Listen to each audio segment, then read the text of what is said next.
नमस्कार, मी ऋषी देसाई. सुवर्ण कोकण सामर्थ्य महाराष्ट्राच्या विशेष कार्यक्रमात आपलं स्वागत. या कार्यक्रमाच्या निमित्तानं आज महाराष्ट्रातली तरुण पिढी उद्योगधंद्याकडे कशा पद्धतीनं वळते आणि त्यांच्या उद्योगाच्या यशो कहाण्या या त्या नव्या महाराष्ट्रासाठी कशा आमंत्रित करतायत याबद्दल आपण नेहमीच बोलत असतो. आणि याबद्दलच आज बोलण्यासाठी आपल्या स्टुडिओत आहेत सुवर्ण कोकणचे संस्थापक अध्यक्ष सतीश परब. स्वागत आपलं. खरं तर तरुणाईमध्ये उद्योजकतेची लाट निर्माण करणं एक फार मोठं आव्हान असतं, कारण भर मोठ्या पगाराच्या नोकऱ्या प्रत्येकाला खुणावतात. पण अशा वेळी पुन्हा उद्योजकतेकडे नेणं आणि त्या उद्योजकातली श्रीमंती ही या नोकऱ्यांपेक्षाही चौपट आहे हे दाखवणं आणि त्याच वेळी बेरोजगारांना एक नवा आधारस्तंभ निर्माण करणं हे फार मोठं काम सुवर्ण कोकणने केलंय. याबद्दल काय सांगाल? कसं असतं की जर तुमची बाजू सत्याची असेल, तुम्ही जो करत असलेली गोष्ट प्रामाणिक असेल आणि त्याच्यामध्ये तुमचं उद्दिष्ट जर प्रामाणिक असेल ना, तर कोणत्याही गोष्टीचं दडपण नसतं. तुम्ही आता जसं सांगितलं की लोक सॉफ्टवेअर इंजिनियर किंवा इतर गोष्टींच्या मागे लागतात, एक सुरक्षित नोकरी शोधतात. पनवेलच्या कार्यशाळेत मी असाच एक विषय विचारला होता लोकांना की इथे बसलेल्यांपैकी असे किती जण आहेत ज्यांचा 50,000 पेक्षा किंवा त्यापेक्षा जास्त पगार असतो. मला फक्त दोघांचे हात वर दिसले. मी त्यांना विचारलं की कुठे काम करता. त्यांनी सांगितलं बाबा कोण एक बँकेमध्ये होता आणि कोण सॉफ्टवेअर इंजिनियर होता. तर किती तास तुम्ही नोकरी करता? तर 8 तास. प्रवास किती? तर एकाने सांगितलं मला प्रवासाला 4 तास लागतात, तर एकाने सांगितलं मला 1.5 तासामध्ये आमचा प्रवास असतो, म्हणजे जाताना पाऊण तास येताना पाऊण तास. आणि त्याच वेळेस मी आमचाच एक शिलदार मंगेश बेरे जो मला वाटतं जानेवारीमध्ये आला, त्याचं उत्पन्न तेव्हा 4,000 होतं आणि आता त्याला विचारलं की तुझ्याकडे कोंबड्या किती आहेत.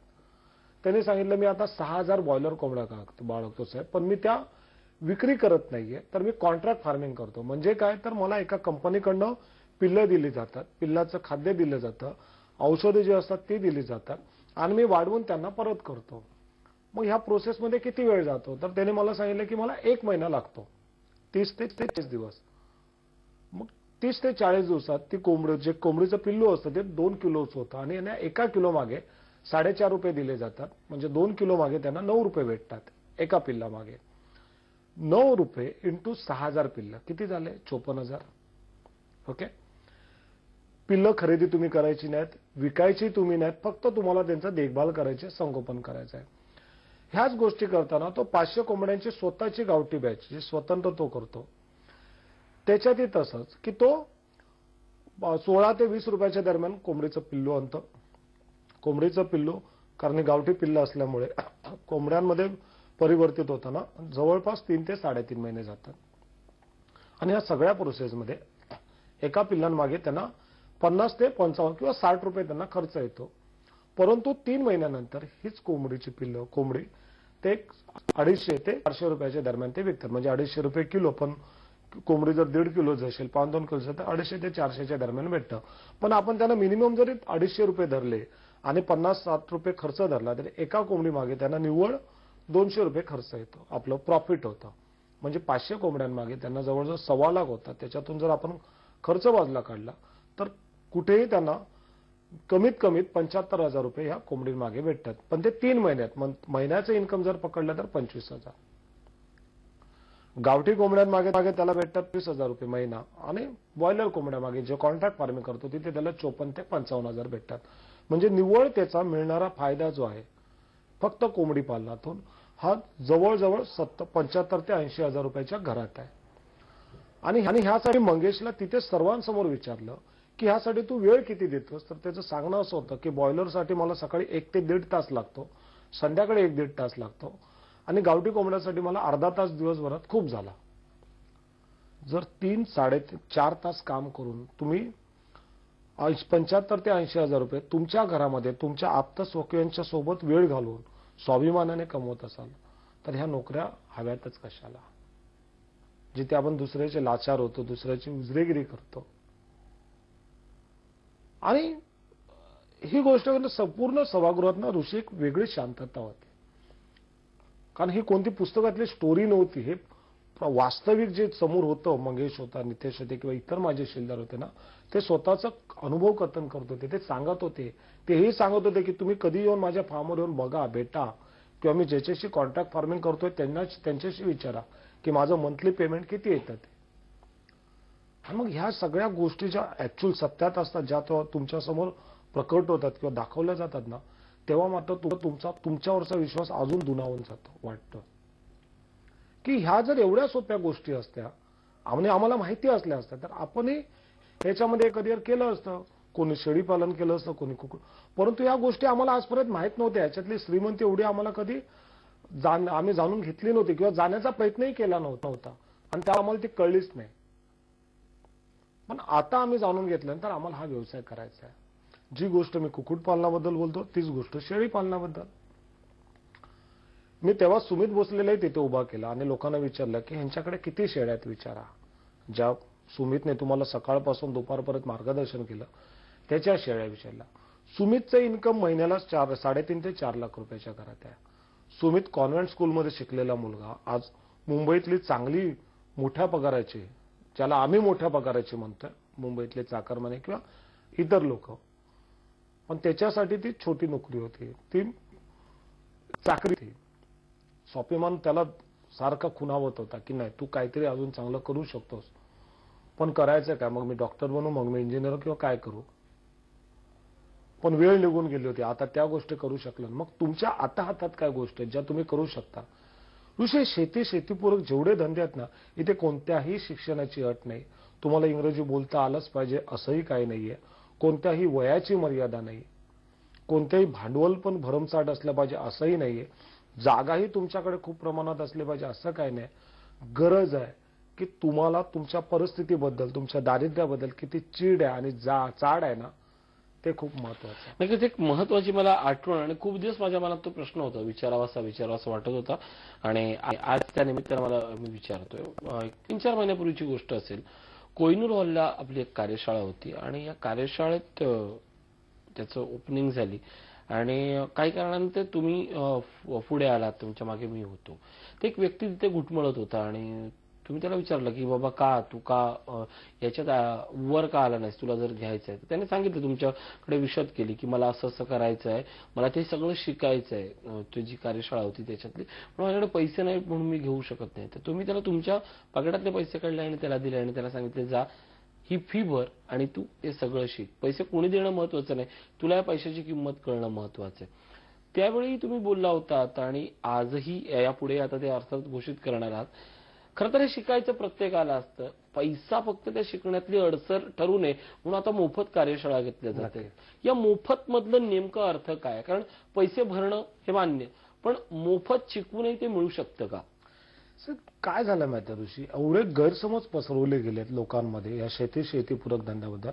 लोकांना विश्वास नाही पटत आहे की, पहिली गोष्ट हा विश्वास नाहीये की शेतीपूरक धंद्यातल्या कार्यशाळेत इथे 8 तास आपण कसे बसू शकतो किंवा 8 तास आपण बसू शकतो की नाही, एवढं काय शिकवतायत, हा पहिला. दुसरा मुद्दा की 1000 रुपये किंवा 500 रुपये जी काही फी आहे ती एवढी भरून मग मला त्याच्यातून काय करता येण्यासारखं आहे की ह्या सगळ्या हवेतलीच गोष्टी आहे. नाही, असं असू शकत नाही. शेतीपूरक धंद्यात एवढा पैसा नसेल. अजून कोणाचे उद्दिष्ट होतात की अरे मी एवढ्या लांब जाणार आणि 8 तास बसणार, परत मला येताना गाडी भेटेल वगैरे, असंख्य गोष्टी. आणि त्याच्यानंतर सगळ्यात महत्वाचं, सगळं चांगलं आहे, मी करीन, पण घरातल्या याला साथ देतील का? की ह्याच्यासाठी तुला शिकवलं होतं का कोंबड्या बाळगण्यासाठी? तुला ह्याच्यासाठी ग्रॅज्युएट केला होता की तू आज शेळ्या बाळगणार आहेस? या सगळ्या भीती, या सगळ्या गैरसमज, हा सगळ्या संभ्रमावस्थेत आजची सगळी माणसं आहेत. आणि ह्या सगळ्यातून बाहेर काढण्यासाठी मला शेवटी पर्याय नव्हता. फी आकारली जाते कारण आपण कोणत्याही कार्यशाळा अरेंज करतो त्या हॉलचं एक भाडं असतं. त्या हॉलमध्ये आपण जे लोकांना जेवायला देतो, दुपारचा नाश्ता देतो, चहा असतो, त्याचे काही शुल्क असतात. आणि ही जी संस्था आहे सुवर्ण कोकण, इथे कोणाचं पाठबळ नाहीये, कोणत्या राजकीय पक्षाचं नाही, नेत्यांचं नाही, कोणाचं. ही आम्ही सर्व सामान्य लोकांनी एक काहीतरी चळवळ सुरू केली आहे की जिच्यातून आपण लोकांना काहीतरी चांगल्या गोष्टी देऊ शकू. पण आता असं झालं ना ऋषी की 1.5 वर्षाचा कालावधी केला, ह्याच्यातून खूप काही गोष्टी शिकता आल्या. चळवळी खूप मोठ्या असे उंचीवर नेऊन पोहोचवले शिलेदारने. आणि आता गरज आहे काहीतरी अशी जी आमच्या मनात दडलेली, म्हणजे डॉक्टर सतीश सावंत या चळवळीचे अर्धवीर ज्यांना म्हणता येईल, त्यांच्या मनातल्या काही इच्छा होत्या.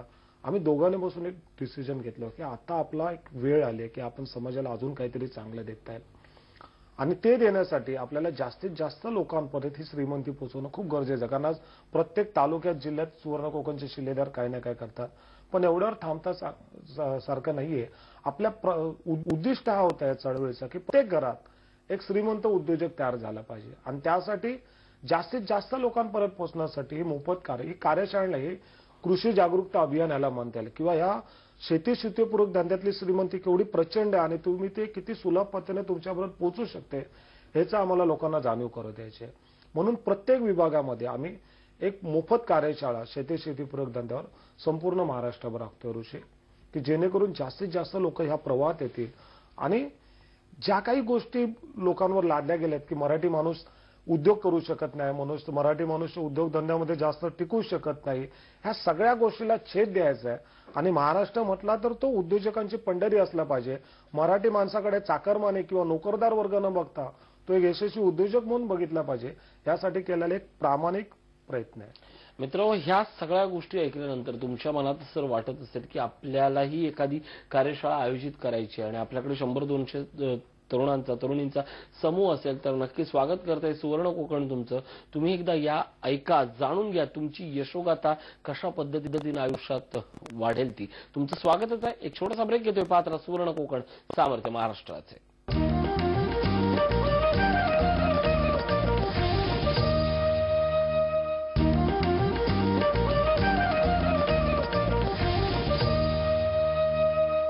ब्रेकनंतर स्वागत. आपण बोलतोय सतीश परब यांच्यासोबत. तत्पूर्वी एक महत्वाची आठवण, 3 जुलैला कार्यशाळा होते सोलापूर येथे आणि त्याच्या पुढची कार्यशाळा अर्थातच 9 जुलैला होणार अमरावती. या सगळ्या संदर्भात जाणून घेऊया परब यांच्याकडून. परब, वेगवेगळ्या कार्यशाळा वेगवेगळ्या पट्ट्यात होत आहेत, कार्यशाळा होत आहेत, आपण दरवेळेला त्याबद्दल बोलतोय, लोकांचा प्रचंड प्रतिसाद येतोय, नवनवीन शिलेदार निर्माण होत आहेत. पण हे सगळं करत असताना आणखीन काय करायचं राहून गेलंय किंवा आपण कुठल्या वेगळ्या पद्धतीनं करतोय पण ते जे समाजासमोर आलं नाही असं काही? खूप गोष्टी ज्या आतमधून ना तिळ बोलतो ना आपला जीव तुटत होतो, खूप गोष्टी करायच्या होत्या आणि त्या गोष्टी प्रामाणिकपणे लोकांपर्यंत रुजवायच्या होत्या. पण त्यासाठी एक संघटन, एक बोलते ना जबाबदार शिलेदार हवे होते आणि ते शिलेदार एक असंख्य मोती आम्हाला गवसले शिलेदारांच्या रूपात. आणि आता मात्र ऍक्च्युअल जो अजेंडा होता, ऍक्च्युअल जो आमचं कार्य होतं ते आम्हाला पुढे न्यायचं होतं. म्हणजे नक्की काय करायचं आहे तर तुम्हाला सांगतो की गेल्या वेळी दिवाळीला आम्ही ही संकल्पना राबवली होती की आपण निर्जीव वस्तूंचं, कागदांच्या तुकड्यांचं किंवा सोन्या चांदीचं पूजन न करता आपल्या घरातली जी स्त्री आहे, मग ती आपली पत्नी असो, जी सुखदुःखात आपल्याशी कोणताही स्वार्थ मनात न ठेवता एक निस्वार्थ भावनेने आपली सेवा करत असते. आपली मुलगी असो, आपली आई असो, बहीण असो, त्यांची आपण पूजा करूया. आणि ते पाद्यपूजन संपूर्ण महाराष्ट्रात जसं आवाहन केलं, असंख्य शिलेदार म्हणजे हजारो शिलेदारने आपले फोटो पाठवले होते आपल्या पत्नीची पूजा करताना किंवा आईची पूजा करताना.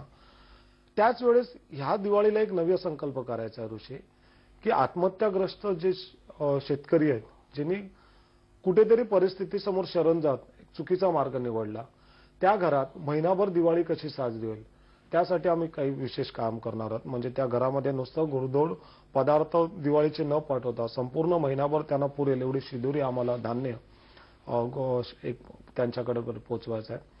आणि त्याचबरोबर मला वाटतं मार्चमध्ये, मला वाटत नाही याच्या पुढे जास्त दुष्काळाचा परिणाम दिसेल, कारण ज्या पद्धतीत जलक्रांती किंवा जलशिवार किंवा जलयुक्त शिवजल क्रांती वगैरे असे म्हणजे प्रत्येकाने हिराऱ्याने भाग घेत एक स्वयंपूर्ण पद्धतीत जे शेततळे वगैरे केले आहे ते चांगलं चित्र महाराष्ट्रात दिसत आहे.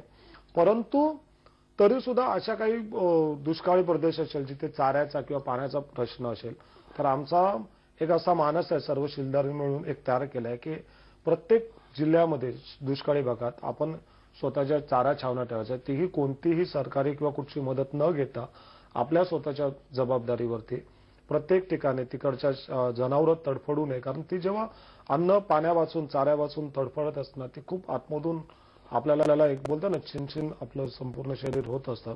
तर अशा प्रत्येक तालुक्यामध्ये जिल्ह्यामध्ये आपल्याला चारा छावणी उभारणार आहोत आपण पुढच्या वर्षी सुवर्ण कोकणच्या माध्यमातून आणि तिथे चारा पाणी आणि शेडची सुविधा करणार आहोत. आणि ह्या गोष्टी होऊ नये, कारण बघितलं की आत्महत्या त्याच कारणाने होत जातात कारण एखादा नवीन हंगाम येतो, खरीपचा सुरू होतो, तेव्हा लोक बँकांकडे गर्दी करतात की जे बीज घ्यायचं असतं किंवा पीक कर्ज घ्यायचं असतं तिथे ते धावत असतात, संपूर्ण मेहनत घेतात, मशागत करतात, बिजार होतात, पण त्याच्यानंतर सुलतानी किंवा आसमानी काही तुम्ही बोलू शकाल त्याच्यामुळे त्यांना जे उत्पन्न अपेक्षित असतं ते भेटत नाही आणि मग कुठेतरी ते कर्ज फेडण्यासाठी सावकाराकडे जावं लागतं आणि मग सावकाराचा कर्ज फेडता येत नाही, मग लोकलाज्यत्व आपण चुकीचे पावलं करतो. तर असं होऊ नये म्हणून पुढच्या वेळी खरीपाच्या हंगामाच्या अगोदर मोफत बियाणं देण्याचा काही मानस संकल्प आमच्या शिलेदार जे निकेत दलाल आहेत, विश्वास पाटील, गोडूर आहेत, असंख्य शिलेदार आहेत, भाई परब असतील किंवा अन्य लोक आमचे असतील जे एक वरच्या फळीतले जे आम्ही शिलेदार म्हणतो, ज्यांच्या सर्वानुमताने आम्ही हे सगळ्या गोष्टी करतो. सगळ्यांनी एक ठरवलं की अशा काही गोष्टी आपल्याला राबवायच्या आहेत आणि त्यामुळे येणाऱ्या वर्ष आमच्यासाठी अतिशय महत्वाचं आहे. यावर्षी ज्या कल्पना मनात रुजवून हा कार्यक्रम ही सुवर्ण कोकण फाउंडेशन आम्ही जन्माला घातली होती तिची पूर्तता करण्याचं हे वर्ष आहे. नक्कीच हे वर्ष त्याच्यासाठी अत्यंत महत्वाचं असणार आहे. मित्र हो, ही एक समाजानं आपल्याला दिलेली आहे, आपण समाजाला दिलेली ही एक प्रामाणिकपणे केलेली बांधिलकी आहे. महाराष्ट्राच्या प्रत्येक गावागावात शाखा उघडणं, डिपार्टमेंटल स्टोअर उघडणं हे आमचं स्वप्न नाही आहे, पण गावागावातला माणूस हा ताठ मानेनं जगला पाहिजे. त्याला जगवण्यासाठी एक किंचितची मदत आपल्याकडनं झाली पाहिजे. हे सुवर्ण कोकणचं स्वप्न आहे. तुम्हालाही जर या स्वप्नात सहभागी व्हायचं असेल आणि त्यांच्या मनातली, त्यांच्या गावातली स्वप्न तुम्हाला पूर्णत्वास न्यायची असेल तर जरूर सामील व्हा सुवर्ण कोकणच्या या चळवळीत. एक छोटासा ब्रेक घेतोय. पात्र सुवर्ण कोकण, सामर्थ्य महाराष्ट्राचे.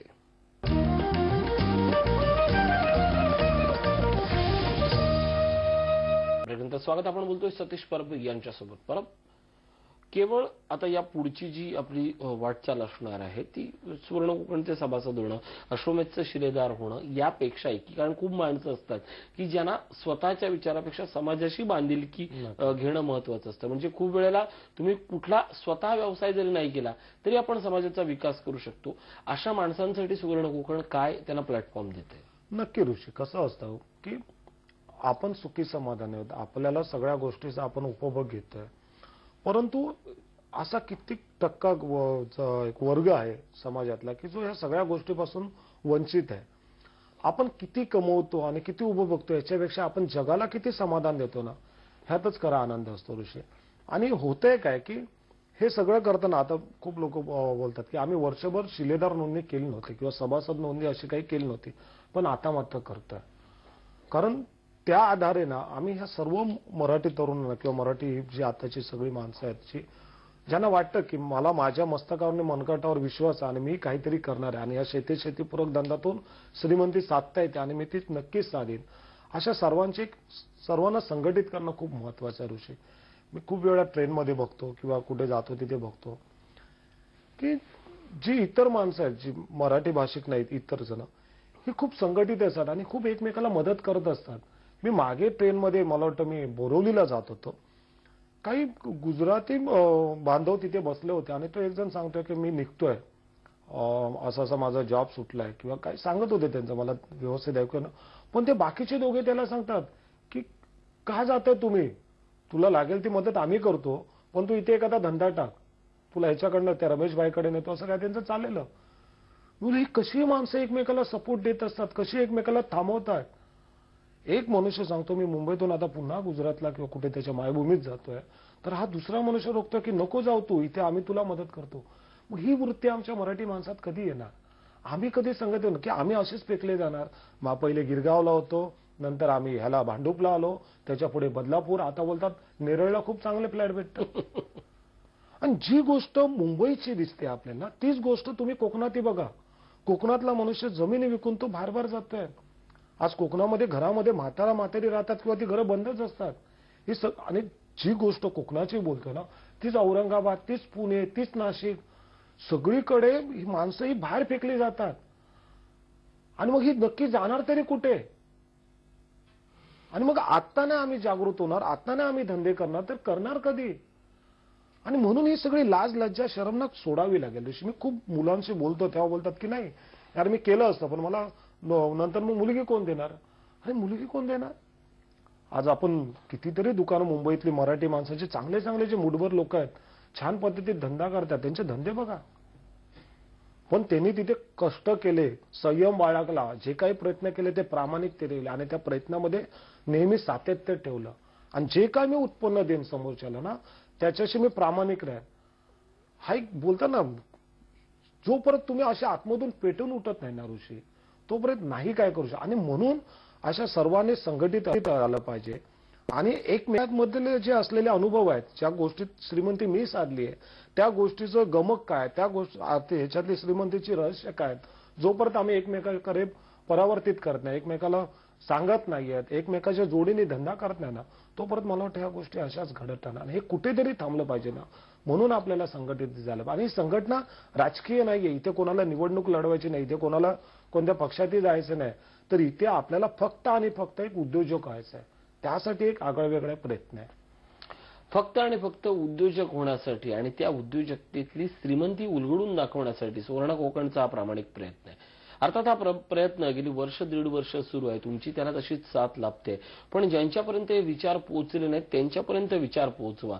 त्या विचारांमधली ट्रान्सपरन्सी आम्ही प्रूव्ह करून दाखवतो. कारण हा एकमेकांना नाही तर स्वतःला श्रीमंत करण्याचा सुवर्ण कोकणचा प्रयत्न आहे. आणि यासाठीच अर्थातच कार्यशाळा महत्वाच्या ठरत आहेत. पुढच्या कार्यशाळा असणार आहेत अर्थात 3 तारखेला सोलापूरला आणि त्याच दिवशी कर्जतला अभ्यास दौऱ्यात. या दोन्ही कार्यशाळांमधून तुम्हाला भरभरून देण्याचा प्रयत्न आम्ही करतोय. तुम्हाला सहभागी व्हायचं असेल तर या क्षणी संपर्क साधा आमच्या या कॉन्टॅक्ट ॲड्रेसवर. परत या ठिकाणी आलात, खूप छान बोललात आणि पुढची वाटचाल किती भव्य आहे याचा एक आराखडा मांडला. खूप खूप आभार.